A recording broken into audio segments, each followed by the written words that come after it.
Buenos días, mi nombre es Saori Raudales, soy alumna de la clase de radioprotección, sección de las 8. Y bueno, a continuación vamos a hablar sobre el capítulo número 38. Este capítulo básicamente nos habla sobre lo que es el diseño para la protección radiológica. La información la hemos obtenido del Manual de Radiología para Técnicos. Y bueno, dando inicio a este tema, como primer punto tenemos lo que son las características de protección radiográfica. Muchos dispositivos de protección radiológica y sus accesorios están asociados con los sistemas modernos de imagen de rayos X. Dos de ellos son apropiados para todos los sistemas de imagen de rayos X de diagnóstico y son relacionados con lo que es la carcasa de protección del tubo de rayos X y con el panel de control. Bueno, la carcasa de protección del tubo de rayos X nos dice que el tubo debe estar dentro de una carcasa protectora que reduce la radiación de fuga durante su uso. La radiación de fuga debe ser inferior a 100 milirongers por hora o 1 miligray al aire por hora. Debe de estar a una distancia de 1 metro de la carcasa protectora. El panel de control básicamente nos indica claramente las condiciones de exposición y cuando el tubo de rayos X está encendido. Estos requisitos generalmente están cubiertos con indicadores de kbp y ma. A veces hay señales visibles o audibles de cuando el haz de rayos X está encendido. Debe estar indicado con claridad cuando el haz de rayos X está encendido de forma que sea apreciable para el técnico radiólogo. Indicador de la distancia de la fuente al receptor de imagen. Bueno, ese indicador puede ser tan sencillo como una cinta medida atada a la carcasa del tubo o tan avanzado como los láseres. Este indicador debe tener una incertidumbre del 2% del valor asignado. También tenemos lo que es la colimación. Tenemos dos tipos de colimación que son los colimadores rectangulares y los colimadores automáticos. Con apertura variable del indicador de la luz, para exámenes especiales los colimadores se pueden reemplazar por conos y diafragmas. La atenuación del haz útil debida a la mandíbula de los colimadores debe ser equivalente al material de la carcasa protectora. El haz de rayos X y la luz indicadora del haz deben coincidir dentro del 2% de la CID. También tenemos lo que es la limitación de positivos de LAS. Entre 1974 y 1994 se exigían colimadores automáticos de apertura variable con localizador luminoso para todos los sistemas de rayos X fabricados. En excepción de los sistemas de rayos X especiales. Bueno, estos limitadores positivos de AS actualmente ya no se exigen, pero sí continúan siendo parte del sistema de imagen de radiografía. Se deben ajustar para cualquier tamaño de película utilizado y para que las mandíbulas del colimador proporcionen un haz de rayos X automáticamente igual al receptor de la imagen de todas las CID estándar. Los limitadores positivos del haz deben estar dentro del 2% de la CID. También tenemos lo que son las alineaciones de LAS. Además del colimador apropiado, cada tubo de radiografía debe tener un mecanismo para asegurar la alineación apropiada de las de rayos X y del receptor de la imagen. Bueno, de nada nos va a servir alinear el haz de la luz y el haz de rayos X si el receptor de la imagen pues no está tan bien alineado. Tenemos también lo que es la filtración. El propósito general de todos los haces de rayos X de diagnóstico debe ser tener una filtración total de mínimo 2.5 milímetros de aluminio. Cuando se opere a voltajes superiores de 70 kbp, los tubos radiográficos se operan entre 50 y 70 kbp, deben tener como mínimo 1.5 milímetros de aluminio. Por debajo de los 50 kbp se requiere mínimo de filtración de 0.5 milímetros de aluminio. Los tubos de rayos X diseñados para mamografía generalmente tienen una filtración que está diseñada de molibdeno. Esta tiene entre 30 y 70 micrómetros de radio. Bueno, también tenemos lo que es la reproducibilidad. Para cualquier técnica radiográfica, el rendimiento de la intensidad de la radiación debe ser constante de una exposición a otra. Bueno, esto nos sirve para verificar haciendo exposiciones repetidas de la misma técnica y observando la variación media de la distancia de la radiación. La variación de la distancia de los rayos X no debe superar el 5%. Bueno, en el capítulo nos muestra lo que es esta gráfica, que es la figura 38.1, está en la página 582 del libro. Y bueno, esta eh, gráfica nos representa la medición de la intensidad del haz de rayos X como una función de una filtración añadida del lugar a una capa de hemireductora de 2.0 milímetros de aluminio. Bueno, también tenemos lo que es la linealidad. Cuando se usan estaciones de MA adyacentes, por ejemplo, es 100 y 200 MA, el tiempo de exposición se ajusta para MAS constantes. El rendimiento de la intensidad de la radiación debe permanecer constante cuando el tiempo de exposición permanece constante y hace que los MA aumente proporcionalmente al incremento de los MA. La intensidad de la radiación debe ser proporcional a los MAS. Bueno, tenemos la variación máxima aceptable entre la alineación es un 10% de una estación de MA a otra estación de MA adyacente. Esto va a evitar que cualquier exactitud en el análisis temporizador de la exposición, la intensidad de la radiación se expresa en unidades de miliröntgens por MAS o miligrays al aire por MAS. Bueno, también tenemos lo que es el blindaje de operador. Este blindaje no debe ser posible realizar una exposición de un receptor de imagen mientras el técnico radiólogo está fuera de una barrera protectora fija, generalmente una cabina de consola. El controlador de la exposición debe estar fijado a la consola del operador y no en un cable negro. El técnico radiólogo puede estar en la sala de examen durante la exposición, pero solo si lleva pues la protección adecuada. También tenemos lo que es el sistema de imagen de rayos X por móvil. Se le debe asignar a cada sistema móvil de rayos X radiográfica un delantal plomado de protección.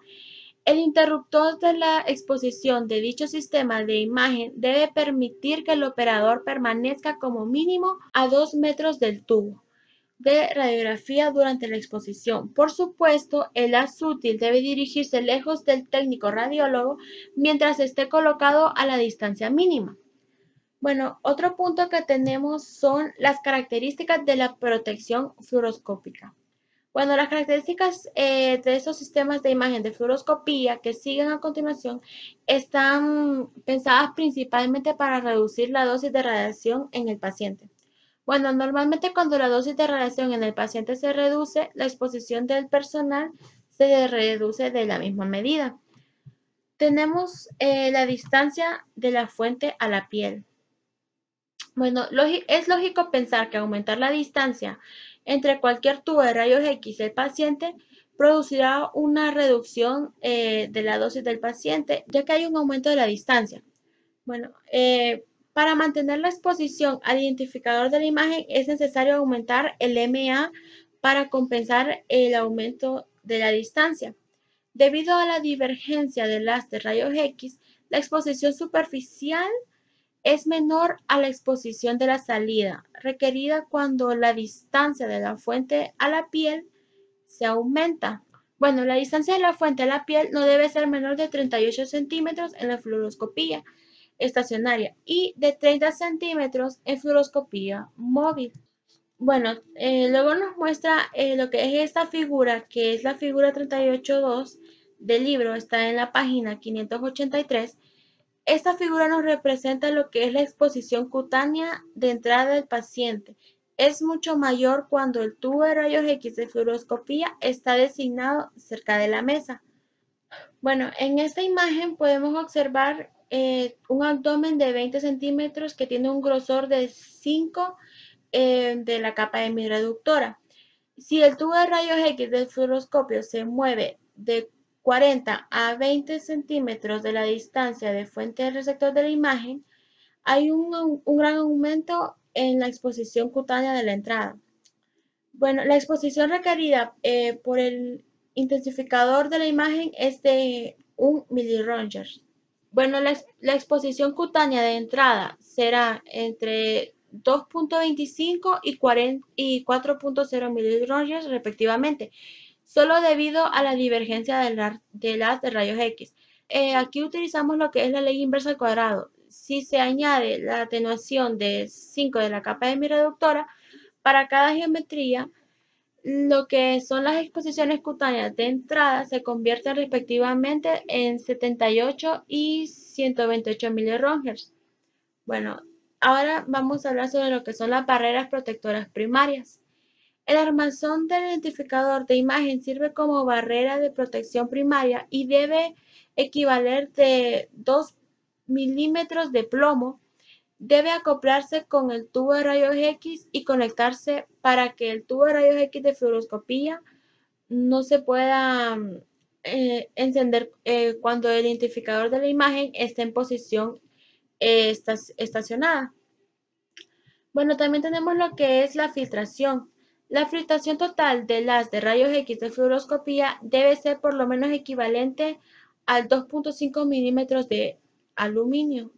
La masa de la camilla del paciente u otro material de posicionamiento entre el tubo de rayos X y la mesa se incluye como parte de la filtración total. Cuando la filtración es desconocida, se debe medir la capa hemireductora. Bueno, también tenemos en estas características, también tenemos lo que son la colimación.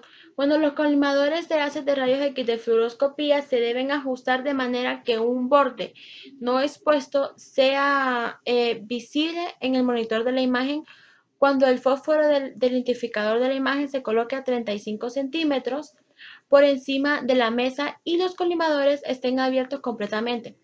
Bueno, para los dispositivos de colimación automáticos, dicho borde no expuesto debe ser visible para las alturas por encima de la mesa. Las mandíbulas de colimadores deben proyectar con la altura sobre la mesa. Tenemos también lo que es el control de la exposición. El control de la exposición del fluoroscopios debe ser del tipo hombre muerto. Es decir, si el operador cayera muerto o simplemente dejara de presionar el mando, la exposición terminaría, o al menos que el operador caiga sobre el interruptor, el pedal del pie convencional o interruptor de presión en la torre del identificador de la imagen cumple con este requisito. Ahora tenemos lo que es la cubierta del Bucky de la ranura. Durante la fluoroscopía, la bandeja de Bucky se mueve al final de la mesa de examen, dejando una apertura en el lado de la mesa aproximadamente de 5 centímetros de ancho al nivel gonadal. Esta apertura debe cubrirse automáticamente con al menos 0.25 milímetros de plomo equivalente. Tenemos lo que es la cortina protectora. Esa se debe colocar entre el fluoroscopio y el paciente. Una cortina protectora o papel protector equivalente como mínimo a 0.25 milímetros de plomo muestra la distribución característica de isoexposición para el fluoroscopio. En la cortina y la cobertura del Bucky, la exposición del personal de radiología es mucho mayor. Bueno, a continuación nos presenta lo que es esta imagen, que esta imagen vendría siendo la figura 38.3 del libro y está en la página 584. Bueno, en la parte A nos muestra lo que es el perfil de la isoexposición del fluoroscopio. Sin blindar, muestra las necesidades de la cortina de protección y la cubierta del buque de la ranura. En la parte B nos muestra el perfil de la isoexposición con estos dispositivos de protectores, que es la cortina protectora y el buque de la ranura. Bueno, Como siguiente punto tenemos lo que son los temporizadores acumulativos. Debe haber un temporizador acumulativo que produzca un sonido audible cuando el audio de fluoroscopía sobrepase los 5 minutos. Este dispositivo está diseñado para asegurar que el radiólogo es constante con el tiempo de exposición. Tenemos como siguiente lo que es el producto de la dosis de área. Bueno, este producto nos muestra lo que es la intensidad de las de rayos X en la mesa de fluoroscopía. No debe sobrepasarse los 2.1 Röntgen por minuto o 21 miligramas al aire por minuto. Bueno, el producto de la dosis por área es una cantidad que no solo refleja la dosis, sino también el volumen de tejido irradiado. Por lo tanto, es un indicador de riesgo mejor que la dosis del producto del área. Bueno, y esta se expresa en Röntgens por centímetros al cuadrado. Diseño de las barreras protectoras. En el momento de diseñar una sección de radiología o una sala de examen de rayos X individual, no es suficiente considerar solo las características arquitectónicas generales, sino que también se debe prestar mucha atención a la localización de los sistemas de imagen de rayos X en la sala de exámenes. Tipos de radiación. Se deben considerar 3 tipos de radiación en el momento de diseñar una barrera protectora. La radiación primaria, que esta es la más intensa y por lo tanto es la más peligrosa y la más difícil de blindar. Bueno, en esta figura podemos observar los 3 tipos de radiación, que está lo que es el haz útil, la radiación de fuga y la radiación de dispersión. Bueno, ahora tenemos lo que son los factores que afectan el grosor de la barrera. Se deben tener en cuenta muchos factores cuando se calcula el grosor necesario para una barrera de protección. Tenemos como primer factor lo que es la distancia. Bueno, la distancia es el espesor de una barrera que depende de la distancia entre la fuente de la radiación y la barrera. Ocupación. El uso del área de esta siendo protegida es de principal importancia. Si el área estuviera poco ocupada, como un armario o un almacén, los blindajes requeridos serían menores que en caso de que fuera una oficina o un laboratorio ocupado de 40 horas por semana. Control. Bueno, el control es un área ocupada principalmente por el personal de radiología y pacientes, se llama área controlada. Los límites de diseño para un área controlada se basan en el límite de dosis profesional recomendado y por consiguiente requieren que la barrera reduzca la exposición de un trabajador del área a menos de 100 milirems por hora. La carcasa de trabajo. El blindaje requerido para una sala de examen de rayos X depende del nivel de la actividad radioactiva de la sala. A mayor número de exámenes realizados cada semana, más espesor de blindaje se requiere. Esta característica se llama carga de trabajo y se representa con unidades de miliamperios por minuto por semana. Tenemos un factor muy importante que es el factor de uso. Este es el porcentaje de tiempo durante el cual el haz de rayos X está encendido y dirigido hacia una pared en particular. Se recomienda que se asigne un factor de uso de 1 metro para el suelo. Una detección de la radiación media. Bueno, hay instrumentos diseñados para detectar la radiación o para medirla o para ambos fines. Aquellos diseños para la detección normalmente operan en el modo del pulso o de la tasa y se usan para indicar la presencia de radiación. Bueno, a continuación se nos muestra lo que es esta figura, que es la figura 38.5 y nos muestra la distribución de carga de trabajo del voltaje clínico. Bueno, tenemos aquí lo que es la distribución de la carga de trabajo que asume que todas las exposiciones se realizarán a 100 kbp. Este de aquí nos muestra lo que es la distribución de la carga de trabajo de una sala de radiografía para el suelo y para las paredes. Aquí tenemos lo que es en la gráfica la carga de trabajo en miliamperios por minutos y por paciente. Y aquí la cantidad de kbp que se aplicará. Bueno, a continuación vamos a hablar sobre los 3 tipos de detectores de radiación. Como primer tipo tenemos lo que es el detector de gas. Para este detector hay 3 tipos de detectores de radiación de gas, que es la cámara de ionización, los contadores proporcionales y los contadores Hemi de Müller. Bueno, aunque estos 3 tienen diferentes características en la respuesta, también están basados con el mismo principio de funcionamiento. Cuando la radiación atraviesa un gas ioniza los átomos del gas y los electrones dispersados por la radiación son detectados como una señal eléctrica proporcional a la intensidad de la radiación. La ionización del gas es la base de los electrones de gas. Nos muestra lo que es esta figura, que es la figura 38.6 en la página 589. Y bueno, esta figura nos muestra que el detector de gas ideal consiste en un cilindro de gas y un electrón central. Bueno, cuando se mantiene una diferencia de potencial entre el electrodo central y la pared de la cámara, los electrones producidos por la ionización pueden ser recogidos y medidos. El detector de gas habitual es como se muestra esquemáticamente en la figura que les acabamos de mostrar, y consiste en un cilindro lleno de aire y de cualquier otro gas. A continuación se nos presenta lo que es esta figura, que es la figura 38.7. Bueno, esta gráfica nos representa que la amplitud de la señal de un detector de gas va aumentando en fases a medida que aumenta el voltaje de la cámara. Ya tenemos lo que son los detectores de centello.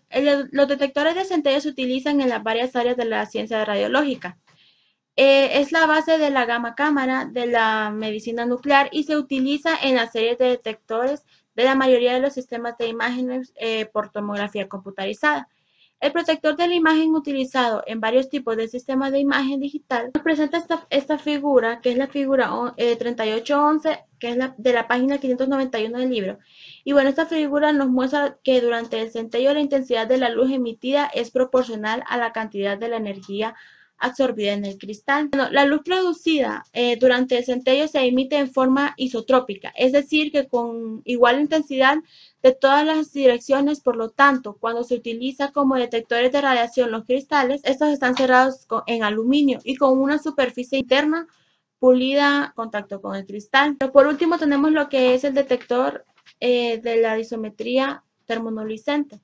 Algunos materiales brillan cuando se calientan. Esta es la emisión térmica estimulada en la luz visible llamada termoluminiscencia. Bueno, aquí tenemos lo que es la figura 3813, que nos muestra la disometría de la termoluminiscencia. Es un proceso de múltiples pasos. Tenemos como primer paso lo que es el paso A, que es la exposición de la radiación ionizante. El paso B es el calentamiento subsiguiente y el paso C es la medida de la intensidad de la luz emitida. La curva de brillo es cuando la temperatura de la plancha aumenta la cantidad de la luz emitida por la termoluminiscencia. Se incrementa de una manera irregular, que es la figura 3814. Esta figura nos muestra el rendimiento del fluoruro de litio con el aumento de la temperatura. Bueno, también tenemos lo que es la luminiscencia estimulada óptica. A finales de la década de los 90, Launder desarrolló un dosímetro de radiación adicional especialmente adaptado por la monitorización profesional. Este proceso se llama luminiscencia estimulación óptica o luminiscencia estimulada óptica, y se utiliza el óxido de aluminio como detector de la radiación. La irradiación del óxido de aluminio estimula algunos electrones a un estado excitado durante el proceso de una luz de láser. El proceso de la luminiscencia estimulada óptica no es diferente a la disometría termoluminiscente. Los dos están basados en la luminiscencia estimulada. Sin embargo, la, la luminiscencia óptica tiene varias ventajas sobre la termoluminiscencia, la isometría de termoluminiscencia, sobre todo como aplicación para la monitorización de la radiación personal. Bueno, el enunciado que nos da este ejercicio es el siguiente. Nos dice qué porcentaje del límite de dosis recomendada a 100 milirohmers por semana incidirá en una barrera de cabina de mando localizada a 3 milirohmers sobre MAS, y qué tiempo de encendido de LAS por semana es de 5 minutos para un promedio de 100 miliamperios y una asunción generosa. En desarrollo tenemos que de todas las radiaciones, la dispersión, la barrera recibida, ¿verdad? Tenemos como primero lo que es el haz primario total, que el haz primario vendría siendo los 3 milirohmers sobre MAS por 100 miliamperios por 5 minutos por los 60 segundos sobre minutos. Esto nos va a dar un resultado de 90.000 milirohmers. Luego tenemos lo que es la radiación de dispersión. Lo tenemos en los 90.000 milirohmers por 1 sobre 1000 por 1 entre 3 elevado al cuadrado. Recordemos que la radiación de dispersión es de 0,1%, entonces por eso utilizamos el 1 sobre 1000 y vamos a utilizar lo que es la fórmula de la ley inversa al cuadrado. Entonces lo hacemos 1 entre 3 elevado al cuadrado y al hacer toda esta operación nos va a dar a 10 milirroentgens, perdón. Luego tenemos la radiación de fuga o la barrera recibida. Bueno, para esto lo vamos a utilizar. La radiación de fuga es de 1 metro y utilizamos 100 milirroentgens por hora por 5 sobre 60 horas. Y eso nos va a dar a un total de 8,3 milirroentgens. Luego utilizamos lo que es la radiación de fuga, que son 8,3 milirroentgens por 1 entre 3 elevado al cuadrado nos da a 0,3 milirroentgens. La radiación secundaria vendría siendo los 10 milirroentgens más los 0,9 milirroentgens. Esto nos va a dar un total de 10,9 milirroentgens. Y ese 10,9 milirroentgens vendría siendo el 11% de la radiación límite recomendada. Y bueno, eso ha sido todo por hoy. Gracias por su atención y que tengan buen día, ingeniero.